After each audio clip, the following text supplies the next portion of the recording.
Известный модельер Петр Яковлев готовит новое фееричное шоу «Конкурс красоты». Особенность его в том, что он будет совершенно бесплатным. Никакие сборы с участниц взиматься не будут. А победительница получит право представлять Якутию на конкурсе «Мисс Россия». Организаторы всероссийского конкурса уже выдали знаменитому кутюрье лицензию на проведение отборочного тура. Сейчас полным ходом идут работы над названием и логотипом конкурса. Как отмечает сам Петр Яковлев, это будет не «Мисс Якутия», а совершенно отличный конкурс.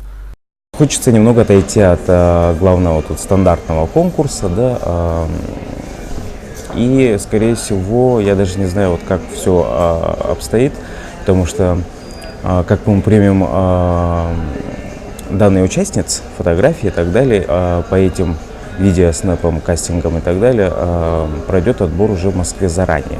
То есть, если у нас участницы будут в середине ноября, а конкурс состоится в конце, да, Москва уже посмотрит, уже определит для себя победительницу. В итоге они приедут еще на конкурс, на финал, посмотрят во время шоу, как они себя представят, да, и отберут лучшую. То есть это по вкусу Москвы, скажем так, да. На самом конкурсе на шоу отборочных туров не будет, как обычно бывает, да. То есть приехали подготовленные, а тут прошли только первый тур.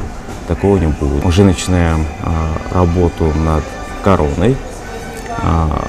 Дизайнеры мне обещают, что корона будет интересной, не похожие на все остальные, да. Ну, идеи есть, конечно, да, то, что это может быть также классически будут короны из серебра, усыпанные драгоценными, полудрагоценными камнями, ну или, возможно, это будут вообще